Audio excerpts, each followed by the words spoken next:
Dari Kabupaten Lembata kita menuju Kabupaten Belu. Penyidik Polres Belu mengungkap 2 kasus tindak pidana kekerasan seksual terhadap anak di bawah umur. Penyidik telah menetapkan 2 tersangka dalam 2 kasus tersebut.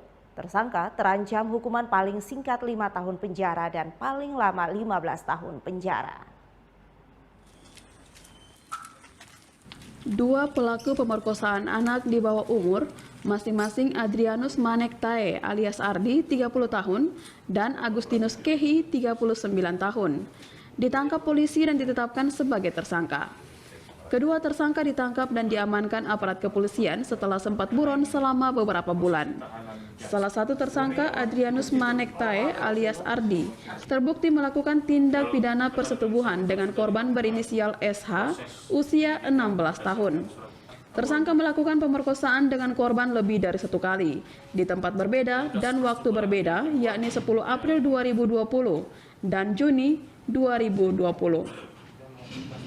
Tempat kejadian perkara di Sesekoe, Kecamatan Atambua Barat. Sementara, kasus kedua terjadi di Silawan, Desa Silawan, Kecamatan Tasifeto Timur, Kabupaten Belu.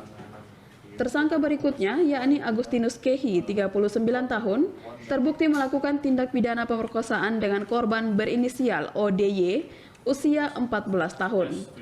Hal ini disampaikan Kapolres Belu AKBP Hairul Saleh melalui Kasat Reskrim Polres Belu AKP Wira Satyayuda.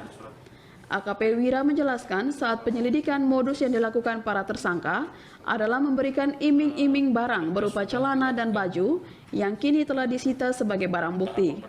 Kedua tersangka kini diamankan di sel Mapolres Belu untuk proses lebih lanjut. Tersangka di rumah tahanan negara Polres Belu untuk selama 20 hari mulai tanggal 17 Desember kemarin sampai tanggal 5 Januari. Dia dipidana penjara paling singkat 5 tahun dan paling lama 15 tahun dan denda paling banyak 5 miliar rupiah.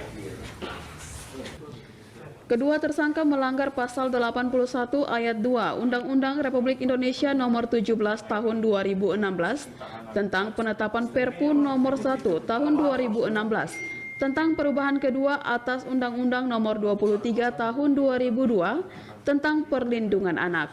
Junto pasal 65 ayat 1 KUHP sesuai ketentuan pasal 81 ayat 2 Undang-Undang RI Nomor 17 Tahun 2016 dengan pidana paling lama 15 tahun dan paling singkat 5 tahun serta denda paling banyak 5 miliar rupiah. Dari Kabupaten Belu, Andri Witak, TVRI NTT.